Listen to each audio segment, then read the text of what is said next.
पिछली हार में की गई गलतियों से हम कुछ नहीं सीखे, इसलिए फिर से हारी भारत।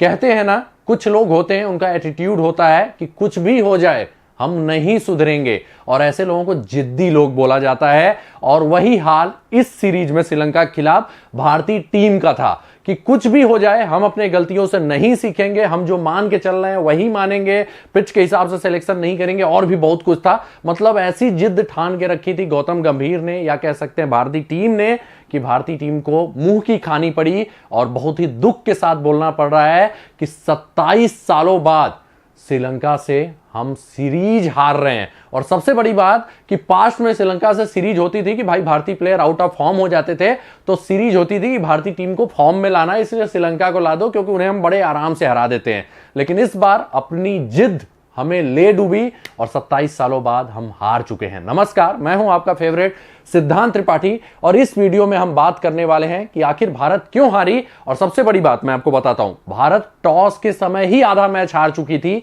कैसे हारी थी वो हम देखेंगे। और साथ ही साथ हम ये भी देखेंगे ना कि इस हार में हम प्लेयर के परफॉर्मेंस का आकलन नहीं करेंगे, इस हार में हम बोलेंगे, ये देखेंगे ना कि हमें कैसे हमारी जिद ले डूबी। और साथ ही साथ ये देखेंगे कि अगर आप देखेंगे अच्छे से मैच, तो श्रीलंका की स्ट्रेटजी हमसे ज्यादा अच्छी थी, और बस हम उनका कॉपी भी करते तो ये सीरीज आराम से जीत जाते। तो आइए देखते हैं, मैं पहले मैं जो बोल रहा हूं कि टॉस के समय हम कैसे हार गए थे, तो वो देखते हैं। टॉस के समय टीम का ऐलान होता है, रियान पराग को आना चाहिए था, वो आते हैं, ठीक। तो वहां पे तो भाई उसके लिए फैसले की ताली बजना चाहिए। हालांकि हम उन्हें फर्स्ट मैच से उम्मीद कर रहे थे कि ऐसे टर्निंग ट्रैक पे एक पेसर कम रहेगा और इंडिया उनको खिलाएगी, ठीक है।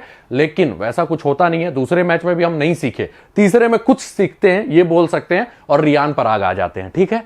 लेकिन फिर एक सरप्राइजिंग फैसला आता है कि सिराज के जगह नहीं आते हैं, अर्शदीप के जगह आते हैं। अब भैया सिराज के बारे में पूरी दुनिया को मालूम हो चुका है कि अगर मूवमेंट नहीं है तो सिराज शायद टीम इंडिया में रहने लायक प्लेयर नहीं है, क्योंकि जब मूवमेंट नहीं मिलता है तो सिराज एकदम ऑर्डिनरी गेंदबाज हो जाते हैं, चाहे आईपीएल हो चाहे जहां हो, जम के पिटाई होती है। और यहां भी उनका वही हाल रहा है पूरे सीरीज में, ठीक है। पिछले मैच में थोड़ा सा मूवमेंट मिल गया था शुरुआती ओवर में वाइसर कर, तो थोड़ा वहां इंप्रेसिव दिखाई दिए थे, नहीं तो कुछ खास अभी तक ये कर नहीं पाए हैं जब भी मूवमेंट नहीं मिलता है। लेकिन सरप्राइजिंगली अर्शदीप सिंह बाहर जाते हैं, क्योंकि पिछले मैच में उन्होंने खराब गेंदबाजी कर दी थी, सिराज का इकोनॉमी अच्छा था। तो एक मैच से ये लोग डिसाइड कर लेते हैं कि अर्शदीप बाहर जाएंगे, सिराज टीम में रहेंगे। यहां पे पहली गलती हो चुकी थी, क्यों? क्योंकि पिच के हिसाब से सिराज के पास वो कुछ भी नहीं था जिससे इनको मदद मिलती, क्योंकि आज तक समझ में नहीं आया कि कोई भी इंटरनेशनल क्रिकेटर कैसे अपने गेंदबाजी में वेरिएशन लाने की कोशिश नहीं करता। सिराज कभी स्लोअर वन या कटर्स का उपयोग ही करने की कोशिश नहीं करते हैं, और वहां पे ये बुरी तरह से मात खाते हैं। अर्शदीप रहते हैं तो कम से कम उनके पास यॉर्कर्स अच्छे हैं, पिटाई होती है तो यॉर्कर्स पे चले जाएंगे, कटर्स का भी इस्तेमाल कर लेते हैं। लेकिन अर्शदीप को बाहर किया गया। दूसरा जो बड़ा फैसला था भाई, उससे तो मैं अचंभित रह गया। वो फैसला था कि राहुल, जो कि टीम में स्पिन के सबसे बेहतरीन प्लेयर्स में से एक हैं, उनको बाहर कर देती है टीम। आते हैं ऋषभ पंत, ये इंजरी से पहले स्पिन बड़ा अच्छा खेलते थे, हिट करते थे, सब कुछ करते थे। लेकिन जो प्रॉब्लम आई है ऋषभ पंत की इंजरी के बाद से, अगर आप इतिहास नहीं स्टैट्स उठा के देखिए, तो पूरे आईपीएल मिडिल ओवर्स में ये स्ट्रगल कर रहे थे स्पिनर्स के अगेंस्ट। फिर वर्ल्ड कप में गए ना, तो वहां पे थोड़ा भाग्य अच्छा रहा, नहीं तो ये बीच में भी निकाले जा सकते थे, क्योंकि परफॉर्मेंस इनका कहीं से भी बल्ले से नहीं अच्छा था। वो भाग्य अच्छा था, पाकिस्तान के खिलाफ 4 कैचेस छूटते हैं तो इन्होंने बड़ा स्कोर कर दिया, और एक टीम के खिलाफ भी कैच छूटता है तो उन्होंने 35-36 बना दिया। नहीं तो उसके बाद पूरे टूर्नामेंट इनका बल्ला फ्लॉप रहा। उसके बाद भी जब ये आते हैं तो कुछ खास T20 सीरीज में नहीं कर पाते हैं। और सबसे बड़ी बात, ये स्पिनर्स के खिलाफ सबसे भयंकर इस समय स्ट्रगल कर रहे हैं, और सीधे सीधे बोलते हैं ये हाथों से स्पिनर को पढ़ ही नहीं पा रहे हैं। तो राहुल, जो कि स्पिन के सबसे टेक्निकल बल्लेबाजों में से एक है, स्पिन बहुत ही लाजवाब खेलते हैं, उस बल्लेबाज को हमने बाहर कर दिया और ऋषभ पंत को अंदर लेके आए। तो जाहिर सी बात है भाई, सिराज, जो कि हमारे टीम के इस समय सबसे खराब गेंदबाज हैं पेसर के, उनको हम खिलाते हैं, और राहुल, जो कि हमारे स्पिन के सबसे अच्छे बल्लेबाज हैं, उनको बाहर कर देते हैं। तो आधा मैच तो हम वहीं हार चुके थे। फिर जब टॉस उड़ता है, वहां पे श्रीलंका टॉस जीत जाते हैं, तो 25% हम ये टीम सिलेक्शन पे हारे, 25% मैच हम हारे कहां पे? टॉस पे। वहां पे श्रीलंका क्या करते हैं भाई, बैटिंग ले लेते हैं, और यहां पे हमेशा पिच क्या हुई है, स्लो डाउन होते गई है। तो शुरुआती फेज श्रीलंका खेलती है, तो वहां भी उनको एडवांटेज हो जाता है, और 50% अपने घटिया परफॉर्मेंस से हम हारे हैं, ठीक है। तो 50% 100% मुकाबला हम टॉस के समय हार चुके थे। कैसे हार चुके थे ये दिखा दिया। और सबसे बड़ी बात, गलतियां क्या क्या हुई कि भाई सिराज को, अब यहां पे हम अपनी गलतियां भी थोड़ा सा देख लेते हैं कि सिराज को हम डेथ में गेंदबाजी देंगे, भले पिटाई हो जाए। पिछले मैच में पिटाई हुआ था, फर्स्ट मैच में भी पिटाई हुआ था, लेकिन उसके बाद भी सिराज बॉलिंग किए जा रहे थे। मतलब टीम सिलेक्शन में तो हम गलती कर चुके थे, उसमें कुछ नहीं सीखे पिछली गलतियों से कि इन्हें ड्रॉप करना है, लेकिन टीम में रखे हैं और उसके बाद ड्रॉप नहीं करते हैं। वो छोड़िए, उसके बाद आपको मालूम है स्पिनर्स ज्यादा विकेट ले रहे हैं, स्पिनर्स को ओवर पूरे देने, वहां पे भी गलती हुई। और अगर आप देखेंगे ना तो सुंदर के ओवर कट कर दिए जाते हैं, पिछले मैच में अक्षर पटेल के ओवर कट कर दिए जाते हैं, तो यहां पे बहुत बड़ी गलतियां होती हैं। दूसरा, राहुल पंत वाला हम देख ही चुके हैं। उसके अलावा भाई सिराज और पंत पे कुछ ज्यादा ही भरोसा कर रहे हैं रोहित शर्मा। क्यों कर रहे हैं वो भी ऐसे ट्रैक पे मुझे नहीं मालूम। बैटिंग ट्रैक पे आप पंत पे भरोसा ज्यादा कर सकते हैं, लेकिन ऐसे ट्रैक पे ना आप सिराज पे ज्यादा भरोसा कर सकते हैं ना पंत पे कर सकते हैं। और सिराज तो भाई 2 मैचों से कुछ खास नहीं कर पा रहे थे, उसके बाद भी यहां पे हमारी टीम कुछ नहीं सीखती है। अब बात करते हैं एक और बड़ी गलती की, जो हमने देखा वो तो देख ही लिया।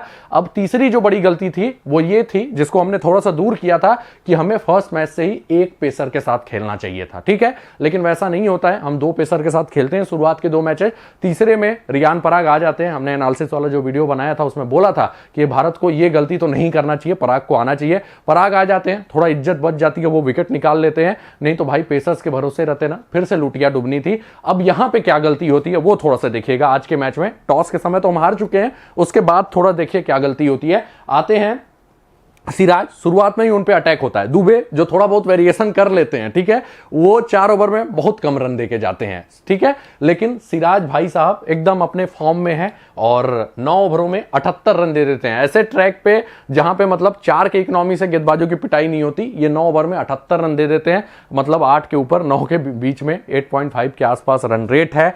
मतलब सिराज पूरी तरह से लुटिया डुबो देते हैं। अब यहां पे हम क्या कर सकते थे भाई, हमारे स्पिनर्स अच्छा कर रहे थे, स्पिनर्स का थोड़ा परफॉर्मेंस देखते हैं।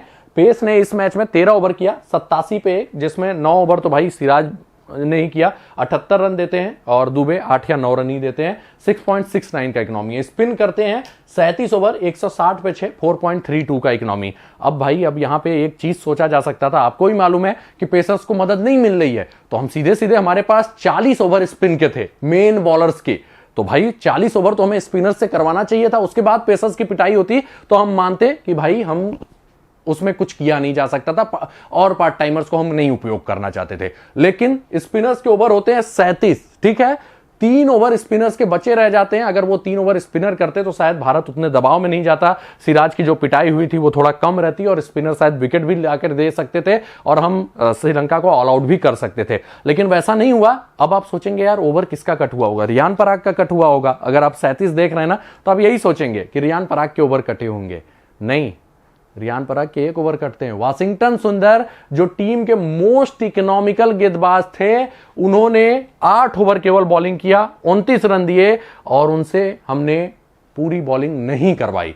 और ये इसी मैच में गलती नहीं हुई है, पिछले मैच में अक्षर के पूरे ओवर नहीं होते हैं लेकिन हमारे पेसर्स डेथ में आ जाते हैं। तो भाई जब हम समझ चुके हैं, इवन श्रीलंका वाले भी हमसे 20 हैं इस स्ट्रेटजी में, वो पहले मैच के बाद समझ गए कि हमें पेसर की यहां जरूरत नहीं है, केवल असिथा को रखते हैं, पार्ट टाइमर्स को भी पूरे ओवर दे देते हैं। श्रीलंका 3-3 विकेट लेकर जा रहे हैं, तो वो पेसर पे भरोसा नहीं कर रहे हैं, लेकिन हम कर रहे हैं, वो भी एक ऐसे पेसर पे जिसको कटर फेंकना आता ही नहीं है। और वहां पे बहुत बड़ी गलती होती है। और साथ ही साथ उसके बाद हम स्पिनर्स के ओवर भी नहीं कराते हैं। और ये पिछले मैच में भी गलती हुई थी, इस मैच में भी हुई कि हम स्पिनर्स का पूरा यूज नहीं किए। जहां पे इवन पार्ट टाइम स्पिनर भी विकेट लेके जा रहा है, वहां हमारे मेन स्पिनर 8 ओवर बॉलिंग करके जा रहे हैं। तो भाई गलतियां तो हुई हैं, पास्ट में जो भी गलतियां 2 मैचों में हुई थी उससे हम बिल्कुल नहीं सीखे। बस एक सुधार किया कि पराग को ला दिए प्लेइंग 11 में, लेकिन हमारी स्ट्रेटजी बिल्कुल नहीं चेंज हुई। डेथ हमारे पेसर ही करेंगे। आए पेसर, कुटाई भी हुई, वहां पे भी हारे। और सबसे बड़ी बात, स्पिनर्स के हम पूरे ओवर नहीं करवा रहे हैं। तो अब पता नहीं ऐसे ट्रैक पे नहीं करवाएंगे स्पिनर के पूरे ओवर तो दुनिया के कौन से ट्रैक पे करवाएंगे।